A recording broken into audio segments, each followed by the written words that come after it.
하나님께서 오늘 우리에게 주시는 말씀은 사도행전 2장 1절에서 13절입니다.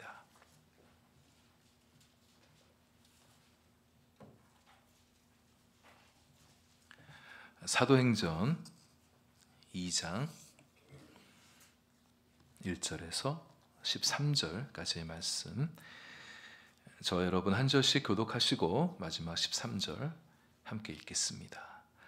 오순절 날이 이미 이름에 그들이 다 같이 한 곳에 모였더니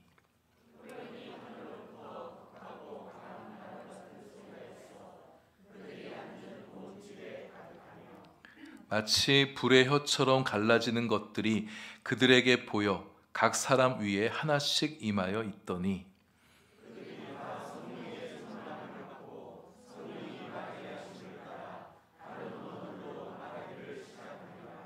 그때에 경건한 유대인들이 천하 각국으로부터 와서 예루살렘에 머물러 있더니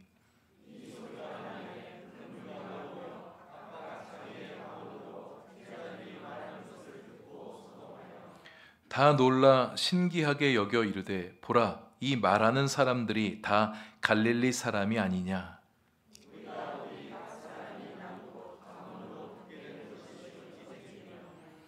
우리는 바데인과 메데인과 엘람인과 또 메소포다미아, 유대와 갑바도기아, 본도와 아시아,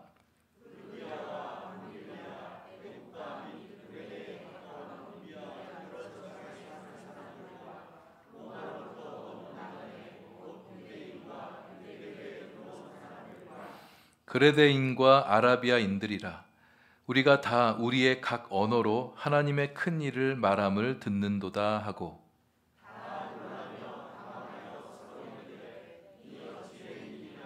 함께합니다.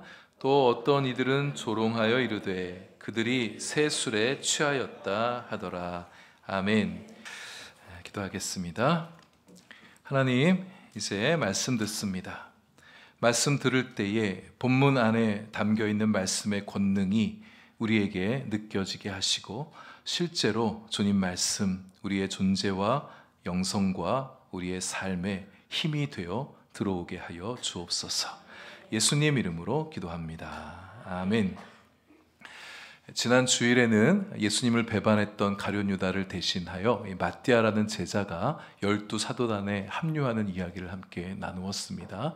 초대교회 중심이 될 12사도단이 재정비된 것이죠. 이제 초대교회를 실질적으로 움직여가고 세워가실 성령 하나님께서 임하시게 되면 교회가 본격적으로 시작이 됩니다. 예수님께서 메시아로서의 공생애를 시작하시기 전에 요단강에서 세례를 받으실 때 성령께서 강림하셨습니다. 이제 초대교회가 출범하게 되어질 때도 성령께서 임하시게 됩니다. 성령께서 예수님의 사역을 추동하셨듯 성령께서 오셔야 교회의 사역도 시작되어집니다. 조직이 잘 갖춰졌어도 사람이 준비되었어도 성령이 오시지 않았다면 그 교회는 아직 준비가 덜 된 것입니다. 120명의 무리들이 다락방에서 계속 기도에 전념하고 있었습니다. 몇 날이 못 되어 약속하신 성령이 오시겠다고 우리 주님께서 말씀하셨으니 언제 오실까? 혹 오늘 오실까? 오실 때는 어떤 모습으로 오실까? 기대감과 설레임으로 기도에 집중하며 성령을 기다리고 있었을 제자들이었을 것입니다. 여러분, 우리도 성령을 기다리십시다. 성령은 기다리는 자에게, 바라는 자에게 임하십니다. 우리가 기도하십시다. 성령은 기도하는 자에게 임하십니다. 그렇게 기도하기를 열흘이 되었을 때 그날이 오순절 날이었다 말하죠. 오순절날 기다리던 성령께서 임하셨습니다. 오순절은 6월절로부터 50일이 지난 날의 절기입니다. 맥추절, 77절이라고 얘기하는데 77절, 7 곱하기 7에서 49일이 되어지죠. 6월절로부터 49일이 지난 날에 곡식의 첫 추수, 곡식의 첫 열매들을 추수하여서 하나님의 제단에 드리는 절기가 바로 77절, 맥추절, 오순절입니다. 근데 성령께서 강림하신 날이 77절이었다는 사실에 상당한 의미가 있습니다. 오순절 성령 강림을 통해서 오순절에 77절에 곡식을 추수하듯이 오순절 성령 강림을 통해서 영적 추수를 교회가 시작한다는 의미가 있는 거예요. 오순절 성령 강림을 통해서 제자들과 교회는 더욱 강하여지고 수많은 영혼들을 추수하는 교회로 세워져 간다는 의미입니다. 기도에 전념하고 있던 120명의 제자들 위해 또 그들이 함께 모였던 그 집에 호련히 성령께서 임하셨습니다. 하늘로부터 급하고 강한 바람 같은 소리가 있더니 그 바람 소리가 들려오더니 그들이 앉아있던 집, 그 다락방에 바람 소리로 가득 채워지게 됐습니다. 불의 혀처럼 갈라지는 것들이 기도하던 그들의 눈에 보이게 되었는데 그 불의 혀처럼 갈라지는 것들이 기도하던 각 사람 위에 하나씩 임하였다. 이렇게 말하고 있죠. 이 사도행전을 기록했던 누가가 그 다락방에 갑자기 위대하고 매우 신비로운 사건이 일어나게 된 것을 누가의 시선으로 지금 보도하고 있는 거예요. 한 번도 경험해 본 적 없었던 일, 인간의 말로 형용하기 어려웠던 이 사건이 일어나게 됐다는 것을 말하고 있는 거죠. 매우 초자연적인 일, 하늘로부터 일어난 일이 아니고선 설명할 길이 없는 매우 위대한 일이 일어났다는 것을 이 누가가 말해주고 있는 것입니다. 진짜 바람 소리는 아닌데 매우 급하고 강한 바람 같은 소리가 불어오게 되었습니다. 그 바람 소리가 그 집을 가득 채우게 됐다는 거예요. 진짜 불은 아닌데 불 같은 모양의 어떤 것이 각 사람 위에 임하여 내렸다는 거죠. 하나씩 그 불의 혀 같은 것들이 각 사람 위에 머물러 있었다.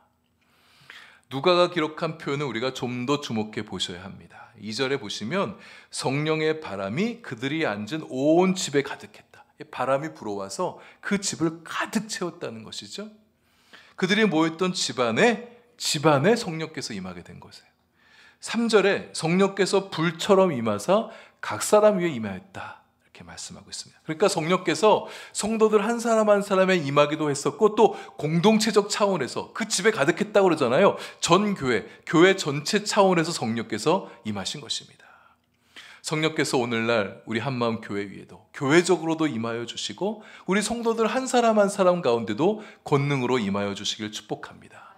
성령의 권능이 제자들의 다락방 위에 오셨던 것처럼 우리 교회 위에 그리고 각 성도들 위에 바람처럼 불처럼 임하게 되기를 소망합니다. 성령의 바람을 이야기할 것 같으면 우리는 에스겔 37장 말씀을 떠올리게 되어집니다. 에스겔 골짜기 위에도 성령의 바람이 불어왔어요. 마른 뼈와 같이 죽어있던 사람들 위에 성령의 생기가 불어와서 그들이 일어났다고 그랬습니다. 살아났다고 그랬어요.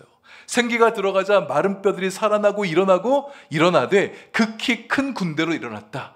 그렇게 에스겔 37장은 보도하고 있습니다. 하나님의 생기가 우리들에게도 불어오게 되길 소망합니다. 그래서 마른 뼈와 같은 우리들도 살아나게 되길 소망합니다. 우리들 마음들 안에 말라있는 것들이 있잖아요. 메말라 있는 것들이 있습니다. 마른 뼈처럼 죽어있는 것들이 있어요. 성령의 생기가 우리 안에 들어와 우리가 다시 살아나게 되고 일어나게 되어지고 극히 큰 군대와 같은 힘을 가진 자로 일어나게 되는 우리 성도님들 되실 수 있기를 바랍니다. 마른 뼈는 절망을 의미하죠. 비참한 처지예요. 절망스러운 현실, 희망 없는 삶, 메마른 영적 상태를 의미합니다. 그렇게 절망 가운데 있는 사람들, 마른 뼈들을 바라보고 있게 되어지면 우리 마음이 우울해지게 되죠. 그러나 성령의 바람이 불어오게 되어지면 성령의 생기가 거룩한 생기가 불어오게 되어지면 달라지게 됩니다. 여러분의 심령에 성령의 바람이 불어오게 되길 소망합니다. 성령의 생기가 여러분 안에 들어와서 여러분의 삶에 생기가 일어나고 활력이 일어나게 되어지고 약했던 마음이 다시금 강하여지게 되고 어떤 환난과 어려움에도 담담히 맞설 수 있는 강한 영성이 되어지길 소망하고 원수의 공격에도 맞서 승리할 수 있는 영적 강자들이 되실 수 있기를 축복합니다. 우리 교회에도 성령의 바람이 불어오며 거룩한 생기가 들어오기를 소망합니다. 우리 교회에 성령의 바람이 불어오면 우리 교회에도 거룩한 생기가 들어오게 되어지면 우리 교회도 달라지게 될 거예요. 변화되어질 것입니다. 새 역사가 써지게 될 것이에요. 새로운 길이 우리 앞에 열리게 되어질 것입니다. 이를 위해서 우리가 기도하십시다. 전심으로 기도하자고요. 하나님, 우리 한마음 교회 위에 성령의 바람 불어오소서. 그래서 우리 안에 있는 모든 더러운 것들을 다 널려보내주시고 변화와 기적과 새 창조의 역사가 이곳 한마음교회에서 시작되게 하여 주시옵소서. 메마른 뼈와 같은 마른 뼈와 같은 성도들 다시금 일으켜 주시길 소망합니다. 삶이 뒤집어지는 역사가 일어나게 해주십시오. 우리 다음 세대가 극히 큰 군대로 일어나게 하여 주옵소서. 메말라 버린 마른 뼈 같은 사람들이 이곳 주님의 전에 찾아와 주님으로부터 생기를 얻어서 생명이 되어지고 구원 얻고 삶의 새 소망을 발견하게 되어지고 하나님의 나라가 그 삶에 임하게 되는 놀라운 축복이 우리 한마음 교회 안에서 하나님의 거룩한 이 집 안에서 일어나게 하여 주옵소서. 우리의 기도가 되길 소망합니다. 성령께서 교회적으로 임하는 게 중요하다고 그랬어요. 교회가 아무리 좋아도 가족 같은 공동체, 참 친절하고 서로 친밀하고 서로 사랑이 넘치는 그런 교회라 할지라도 성령 강림을 맛보지 못하면 그 공동체는요, 그저 그냥 폐쇄적인 공동체, 자기 만족만을 추구하는 공동체로 머물러 버리고 맙니다. 성령은요, 가족 같은 공동체를 창조하는 영이기도 하시지만 또한 세상을 위해 공동체를 개방시키시고 세상으로 뻗어가는 교회가 되도록 하기 위해서 교회를 과감히 해체시키기도 하는 영입니다. 여러 성도님들과 함께 이야기를 나누다 보면 우리 한마음교회를 생각하게 될 때 가족 같은 교회다, 가족 같은 공동체다, 그런 말씀들을 많이 하시더라고요. 한마음교회는 가족 같은 공동체다, 서로 따뜻하고 친밀한 교제가 있는 공동체다, 그런 얘기들을 많이 하세요. 참 좋습니다. 성도들이 자신의 교회를 그렇게 따뜻하고 좋은 교회로 여기는 교회, 정말 행복한 교회인 것이 맞죠. 너무 좋은 모습이죠. 가족같이 친밀하고 교제 나누고 서로 사랑이 넘치는 그런 교회, 정말 좋은 교회 맞습니다. 행복한 교회죠. 우리 행복한 교회가 우리 교회 하나의 비전이 되면 좋겠어요. 우리 모든 성도님들 정말 행복한 교회 다니면서 행복한 인생들 사시는 성도님들 다 되시면 정말 좋겠어요. 저도 행복한 목사로 살고 싶습니다. 우리 한마음교회가 울산에 굉장히 많은 교회들이 있지만 울산에서 가장 행복한 교회로 소문나면 좋겠습니다. 전국의 행복한 교회 탑10을 꼽으라고 그럴 때 이 울산 방어동에 있는 한마음교회도 그 가운데 하나 되면 좋겠어요. 저도 이 전국에서 행복한 목사들 가운데 10명쯤 되어지는 목사들 안에 저도 좀 있었으면 좋겠다. 그런 상상을 해봤습니다. 교회 관련 잡지의 어떤 기자가 그런 코너를 만들었어요. 행복한 목사를 찾아서. 그런 코너를 만들고 전국의 목사님들 찾아다니면서 행복한 목사님들 인터뷰를 하는데, 한마음교회, 울산에 있는 한마음교회 가면 그 목사가 행복하더라, 이런 소문이 쫙 나는 거예요. 그래서 저를 찾아와가지고 인터뷰 좀 합시다. 당신이 행복한 목사 탑10에 뽑혔습니다. 행복의 비결이 뭐예요? 뭐 이렇게 인터뷰도 하면 좋겠다, 그런 생각 좀 해봤어요. 그런데 우리 성령 하나님은요, 목사가, 성도가, 또 교회가 그 정도 수준에서 머물러 만족하는 것을 원하시지 않습니다. 만약 여러분 친밀하고 행복하고 그냥 따뜻한 그런 공동체를 만드는 것이, 그런 공동체만을 만드는 것이 성령 강림의 목적이었다면, 마가의 다락방에 성령께서 임하셨을 때 방언이 터지고 그들이 방언으로 복음을 증거하는 그런 놀라운 역사는 일어나게 하지 않으셨을 거예요. 예수 이름으로 모이는 교회 공동체는요, 폐쇄적인 공동체가 되어서는 안 됩니다. 행복한 것 좋죠. 그러나 우리끼리만 행복해서는 안 됩니다. 아직 행복하지 않은 수많은 사람들을 자꾸 바라보는 교회가 되어야 됩니다. 우리 하나님은 수많은 영혼들을 살리기 원하시는 하나님이시죠. 마른 뼈와 같은 영혼들, 에스겔 골짜기에 질비하게 놓여있는 자들에게 성령의 생기를 불어넣어 주셔서 그들의 생명을 얻게 하고 예수님 만나 새 소망을 누리게 하고 하나님 안에서 참된 소망과 참된 행복을 누리며 살아가는 그런 사람들이 되길 바라시는 것, 주님의 마음이십니다. 진정한 행복은 뭐겠습니까? 자기를 위해서 살지 않고 하나님을 위해서 살 때 그것이 진정한 행복이잖아요. 그래서 세상 밖에서 자기를 위해 살아가는 것이 진정한 행복인 줄 알고 그렇게 유리하며 방황하는 자들에게 주님 만나서 하나님 위해서, 하나님 영광 위해서 살아가는 자들로 바꿔놓아 주길 원하시는 거죠. 그것이 진정한 구원이고 진정한 축복이기 때문이죠. 성령께서는 교회로 하여금 자신을 오픈하여 다른 사람들도 교회로 오게 하고 더 많은 영혼들과 더불어 하나님의 나라를 누리는 교회가 되게 하기를 원하십니다. 그래서 성령 충만한 교회는요, 가족적이면서도 개방적입니다. 우리 한마음교회가 그런 교회가 되기 원합니다. 대단히 가족적인 교회면서도 또 열려있는 교회가 되는 거예요. 많은 영혼들에게 문이 활짝 열려 있어서 주님저로 나오게 하는 우리 교회가 되기를 소망합니다. 성령은 또한 불처럼 임하셨습니다. 우리에게 성령께서 불처럼 임하시길 소망합니다.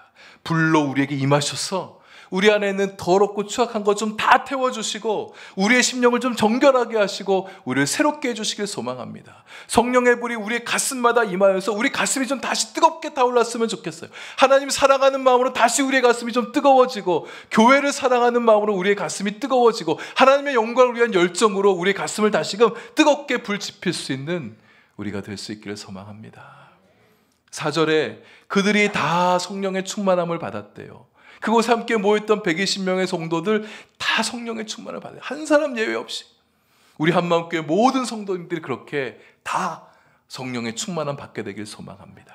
어린아이에서부터 어르신들에 이르기까지 우리 성령 충만한 아이들 되어지고 성령 충만한 청소년들, 성령 충만한 청년들, 성령 충만한 아빠, 성령 충만한 엄마, 성령 충만한 집사님들, 권사님들, 장로님들, 목사들, 셀그룹 안에도 성령이 충만하고 선교에도 성령이 충만한 그런 우리 교회 되길 소망합니다.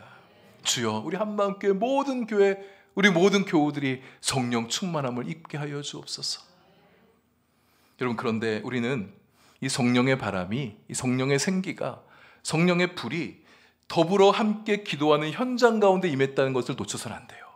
예배하는 자리에 성령이 임하시고, 기도하는 곳에 개인적으로 기도할 때 임하시고, 말씀 묵상할 때도, 서로 성도들 간의 아름다운 교제를 나눌 때, 봉사하고 사역할 때도 성령께서 임하시지만, 특별히 강력한 성령의 권능은 함께 모여 기도하는 자리에 임하시는 것입니다. 우리 교회에 성령의 권능이 임할 것 같으면, 성령의 바람이 불어올 것 같으면, 성령의 불이 떨어질 것 같으면 우리 하나님께서 무엇을 주목해 보실까? 바로 에스겔 기도회를 주목해 보실 것입니다.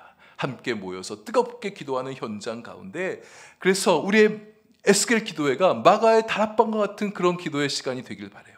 그래서 우리 주님께서 우리를 찾아와 주셔서 이제껏 경험한 적 없던 성령의 놀라운 역사가 그 기도의 현장 가운데 그 금요일 밤에 나타나게 되는 것이죠. 우리가 그런 소망을 품고 에스겔 기도회를 위해서 중보하면 좋겠습니다. 하나님, 우리 기도회 좀 뜨겁게 기도하는 우리 기도회가 되어질 수 있게 하시고, 성령의 새 역사가 임하는, 성령의 불이 떨어지는, 성령의 바람이 불어오는, 성령의 생기가 우리 교회 안에 구석구석 들어오게 하는 에스겔 기도회가 되게 하여 주옵소서.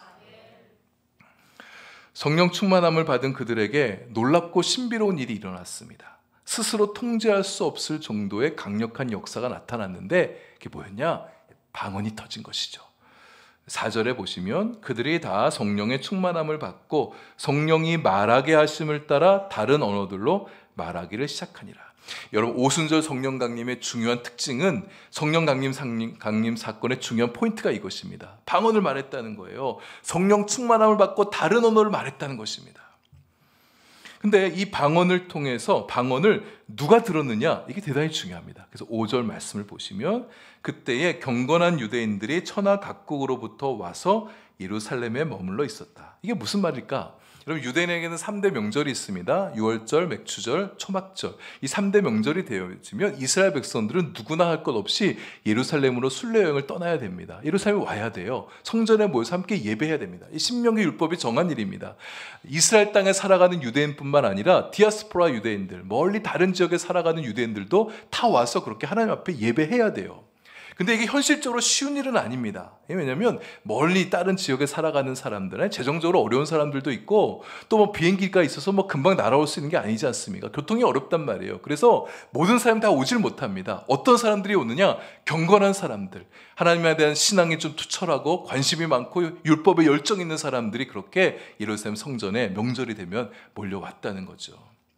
꼼꼼한 성격의 저자인 누가가 당시 예루살렘의 어느 지역의 디아스포라 유대인들이 왔는지를 다 기록해 놓고 있어요. 9절부터 11절에 쭉 나오고 있죠. 이들이 마가의 다락방에 몰려왔습니다. 어느 집에서 무슨 소리가 나기 시작한 거예요. 그래서 무슨 소린가 하고 하나둘 모여들기 시작하면서 기도하고 있던 그 마가의 다락방에 이 디아스포라 유대인들이 다 몰려왔다는 거예요. 120명이 큰 소리로 기도하고 있었을 테니 도대체 여기서 무슨 일이 일어나는가 궁금한 마음에 찾아왔겠죠. 근데 이들이 듣고, 6절 보십시오. 제자들이 말하는 것을 듣고 소동하고, 이게 난리가 났다는 거예요. 그리고 7절에 다 놀라 신기하게 여겼다. 왜 놀라고 소동했는가? 이들이 방언을 했기 때문입니다. 그들이 각각 자기들이 난 곳, 자기들이 살아가고 있는 그 지역의 말들을 이 사람들이 했기 때문이에요. 그 말이 들려왔기 때문이에요. 그들이 살고 있는 지역의 말로 기도하는 말을 들으니까 그게 놀랍고 신기했던 거였죠. 여러분들 혹시 방언기도 많이 우리 성도들 많이 하시니까, 근데 외국어 방언기도 들어본 적이 있으세요?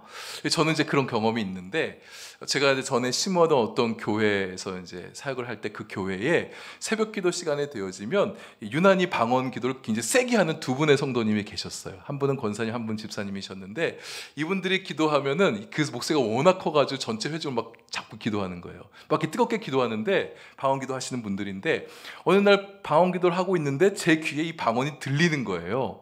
너무 신기해가지고 내가 통변의 은사라도 받았나 싶어서 이렇게 제 기도를 멈추고 기도를 듣는데, 왜 들리는가 했더니 이분들이 방언기도 하시다가 외국어 방언의 은사를 받은 거예요. 한 분은 영어 방언, 한 사람은 중국어 방언을 받은 겁니다. 영어 방언, 제가 뭐 영어를 그렇게 잘한 사람 아니지만 그래도 조금 들을 수 있으니까 말씀가 들리는 거예요. 그래서 너무 신기해서 저렇게 기도하고 계시네? 뭐 이렇게 조금 듣다, 내 기도하다가 또 듣다 막 이렇게거든요. 이분들이 양쪽에서 한 분은 영어, 한 분은 중국어로 막 스테레오로 기도하니까 그게 너무 재밌어가지고 원래 기도하면 기도 집중해야 되는데 그분들 방언 기도가 너무 재밌어서 좀 듣다 말다 막 이러면서 기도한 적이 있었어요. 한동안 그렇게 기도하시다가 다시 옛날 방언으로 이제 돌아가셨는데 자기들이 하는 외국어 방언을 누가 들을 수 있겠다 그런 생각이 드셨나 봐요. 거기서 끝나시더라고요. 근데 지금 이들이 놀랐던 것은 방언, 외국어 방언을 했기 때문에 놀란 건데, 그들이 신기했던 이유는, 알아듣는 방언도 해서 참 놀라운데 신기했던 이유는 그렇게 방언으로 말하고 있는 이들이, 방언 기도하고 있는 이들이 갈릴리 사람이었다는 데 있습니다. 여러분, 이 갈릴리 사람이란 말은 비하하는 표현이에요. 그러니까 쉽게 말하면 이 갈릴리 촌놈들이라는 거예요. 이 갈릴리 촌놈들이 교육도 제대로 받지 못했던 사람들이 교육을 받으려면 예루살렘에 왔어야 됐었거든요. 그렇지 못한 사람들, 외국어라고 해봐야 헬라어 정도 들었을 만한 사람들이 각국에서 말하는 말들을 살아본 적도 없고 들어본 적도 없고 구사해본 적도 없던 사람들이 막 말하고 있으니 그게 너무 신기했던 것이죠. 외국어 할 줄 모르고 배워본 적 없던 사람들이 그곳에 모이는 디아스포라 유대인들이 제각기 자기들 나라의 말로 들리니 그것이 신기했던 것입니다. 이 제자들이 방언을 하며 무엇을 말했는가? 그 내용이 중요하죠. 그날 성령께서 다락방에 임하셨던 가장 중요한 목적입니다. 그들이 방언으로 말했던 것은 하나님의 큰일이었어요. 11절. 우리가 다 우리의 각 언어로 하나님의 큰일을 말함을 듣는도다. 하나님의 큰일이 뭐겠습니까? 예수 그리스도의 일이죠. 예수 그리스도의 구원 사역을 말하는 것입니다. 예수님의 죽으심과 부활 사건을 말하는 거예요. 예수님의 십자가 죽으심을 믿는 자들에게 죄사함이 임하고 예수 그리스도의 부활을 믿는 자에게 영생이 임하게 한다는 그것이 하나님의 일을 말하는 것이죠. 제자들의 입이 달라졌습니다. 그 전까지는 두려워하고 염려하고 불안하여서 입 굳게 다물고 있던 사람들이 성령의 임하심으로, 성령의 충만을 받자 그들의 입이 열렸어요. 그래서 확신과 담대함으로 예수 그리스도에 대해서, 예수 그리스도의 부활에 대해서 힘있게 증거하는 사람들로 바뀌게 됐습니다. 여러분, 우리에게도 성령의 충만함이 임하게 되면 우리의 입술도 달라지게 될 거예요. 우리도 담대히 예수에 대해서 말하는 자들로 바뀌어지게 될 것입니다. 예레미야 선지자와 같아지게 될 거예요. 예레미야 20장 9절 말씀에 내가 여호와를 선포하지 아니하면, 그의 이름으로 말하지 아니하면 나의 마음에 불붙는 것 같아서 골수에 사무치니 답답하여 견딜 수 없나이다. 예레미야가 하나님 말씀을, 하나님 이야기를 하지 못할 것 같으면 마음이 답답할 거라는 거예요. 여러분, 예레미야가 어떤 사람이었습니까? 1장을 보시면 하나님께서 예레미야를 예언자로 불러내실 때 예레미야 그렇게 얘기했어요. 슬프도소이다. 보소서, 나는 아이라 말할 줄을 모릅니다. 말하는 것이 두려워서 예언자로 부름받은 것에서 망설였던 사람이었단 말이에요. 근데 하나님의 영이 임하고 하나님의 영이 그를 다스려 가기 시작하자 그렇게 담대한 자가 되었고, 하나님에 대해서 말하지 않으면 가슴이 미칠 것 같다고, 답답할 것 같다고 그렇게 얘기하는 사람으로 바뀌게 됐습니다. 우리도 그렇게 됩니다. 성령이 우리에게 임하시면, 우리가 복음을 말하지 않을 것 같으면 답답한 마음이 드는 거예요. 예수님을 증거하지 않으면 견딜 수 없는 마음이 되는 것이죠. 여러분, 만약 복음을 말하지 않고도 예수님에 대해서 이야기하지 않으면서도 마음이 평안한 분 계시다면 여러분 한번 돌아보셔야 됩니다. 내가 정말 어떤 사람을 좀 살아가고 있는 건지. 성령께서 우리에게 임하셔서 우리의 입이 열려 복음을 증거하고 나의 예수님 자랑스럽게 뿌듯하게 얘기하고 예수님의 부활하심을 힘있게 증거하는 우리들 될 수 있기를 바랍니다. 오순절 성령 강림으로 그들이 방언으로 복음을 이야기했잖아요. 이것은요, 하나님께서 장차 전 세계 백성들에게 전 세계의 언어로 복음을 전하게 되는 세계 선교 시대를 열 것에 대한 예언적 사건이었습니다. 성령 강림, 성령 충만의 최종 목표는 선교예요. 온 열방에 예수 복음을 증거하는 게 성령께서 하신 일이에요. 교회를 일으켜 복음을 전하게 하시고 온 열방에 성령, 하나님의 큰 일을 나타낸 것, 하나님의 큰 일을 말하게 하신 것, 성령께서 하고자 하신 일입니다. 그 다락방에서 시작하신 선교의 역사가 오늘날까지 계속해서 이어지고 있습니다. 우리 하나님은 선교하신 하나님이시기 때문이죠. 오늘날도 세계 곳곳에 죽어있는 영혼들 살리기 원하시는 하나님께서 성령의 불을 우리 특별히 성도들에게 지펴서 선교의 열정으로 일어나게 하십니다. 그래서 어떤 이들은 선교사가 되어 직접 해외로 나가는 거예요. 또 어떤 이들에게는 단기 선교의 마음을 품고 단기 선교팀에 합류하여서 선교에 나가는 거예요. 어떤 이들은 선교를 위해서 중보기도 합니다. 또 어떤 이들은 지갑이 열려서 물질로 선교지들을 후원하기도 하죠. 성령께서 우리 교회에 충만하면 충만하실수록 우리 교회도 더 선교하는 교회로 힘을 얻어가게 되어질 것입니다. 지금은 6개 나라에 8명의 8가정의 선교사를 후원하고 있는 교회이지만 장차 더 많은 나라에, 더 많은 민족에, 더 많은 종족에게 선교사를 파송하고 후원하는 교회로 세워져 가게 될 것입니다. 더 많은 선교사를 직접 파송하기도 하고, 또 우리 공동체 안에서 선교 헌신자가 나오기도 해야겠죠. 나오기도 할 것입니다. 그리고 여름이 되면, 겨울이 되면 2팀, 3팀, 5팀 단기 선교 나가고, 그 여름과 겨울이 되면 그냥 선교팀 보내느라고 바쁘는 거예요. 그들 위해서 기도하느라고 분주한 교회가 되는 거예요. 장차 30가정의 선교사 가정을 후원하고 파송하는 교회로 그렇게 성장하고 부흥하는 우리 교회가 되길 소망합니다. 그곳에 모인 사람들 대부분이 하나님의 큰일 메시지를 들었는데요. 근데 13절을 보니까 그 중에 어떤 이들은 방언하는 제자들을 두고 조롱하면서 세술에 취했다, 술 취한 사람들이다, 이렇게 말했습니다. 대부분은 제자들의 방언을 알아들었는데 어찌된 일인지 이 소수의 사람들은 제자들의 방언을 알아듣지 못했어요. 구원의 복음이 참 은혜롭고 복된 소식임에도 불구하고 모두에게 다 그렇게 들리지는 않는 것이죠. 어쩌면 이들은 마음이 강팍하고 완고한 사람일 수 있습니다. 예수 복음에 대해서 얘기하니까 예수 복음 듣기 싫은 거예요. 예수 복음 듣기 싫어서 이렇게 반응할 수도 있었습니다. 제자들의 방언이 그들에게는 술 취한 사람이 중얼중얼거린 소리로 들렸던 모양입니다. 그들은 제자들을 조롱하면서 새술에 취했다 그렇게 말했는데, 과연 그 제자들 두고 했던 그 말이 틀린 말은 아닌 것 같아요. 왜냐하면 그 제자들 새술에 취한 사람들이 맞기 때문입니다. 바로 성령의 새술에 취한 사람들이죠. 소주나 막걸리에 술 취한 사람들 혀가 꼬이고 정신이 흐릿해지게 됩니다. 근데 성령의 새술에 취한 사람은 똑바른 말을 합니다. 확신에 차서 예수 그리스도에서 말하게 되어지고요, 정신도 또렷해집니다. 그래서 내가 무엇을 위해 살아야 되면, 내가 어떻게 살아야 될 것인가 똑똑히 아는 사람들이 되어지죠. 술 취한 사람들은 자기를 놓아버리곤 합니다. 성령의 새술에 취한 사람도 자기를 잊어버립니다. 이기심, 욕망, 자기주장, 교만함 되어버리고, 자기 연민, 의기소침 벗어버리고 예수님으로 충만해지는 거예요. 예수님의 사랑, 예수님의 기쁨, 예수님의 마음으로 충만해집니다. 술 취한 사람들 종종 겁없이 담대하게 말하고 막 행동하죠. 성령의 새술에 취해도 강하고 담대해집니다. 환난과 고난을 무서워하지 않아요. 가끔 술 취한 사람들 막 통이 커져가지고 호기롭게 야, 예수가 다 낼게, 그런 사람들 있죠. 성령의 새술에 취하면 자기가 손해를 보면서도 손해본다고 여기지 않습니다. 주님을 위해서 기꺼이 자신을 헌신하는 사람으로 변화되어지죠. 예수님께서 새 포도주는 새 부대에 넣어야 된다고 말씀하셨습니다.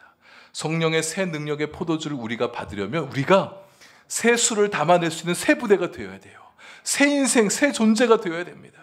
낡은 옛사람을 벗어버리고 새 술을 담을 수 있는 새 부대가 되는 우리 성도인들 되어주시길 바랍니다. 새 술로 충만한 사람, 성령 충만하고 예수 충만한 우리들 될 수 있기를 바랍니다. 여러분과 우리 성령의 충만함을 입는 우리가 되기 원합니다. 성령의 충만함으로 새 사람 되는 우리가 되길 소망해요. 그래서 옛사람의 모습을 따라서 구습을 쫓아 살아가지 말고 육신의 정욕, 안목의 정욕, 이생의 자랑을 따라 살아가는 자들이 아니라 하나님의 영광과 하나님의 나라를 위해 살아가는 우리가 되어지길 소망합니다. 세상 가운데 담대히 하나님의 큰 일을 말하며 하나님의 큰 일을 이루기 위해서 가슴 뜨거운 마음을 가지고 그렇게 주님을 섬기며 살아가는 저와 여러분의 삶이 될 수 있기를 바랍니다.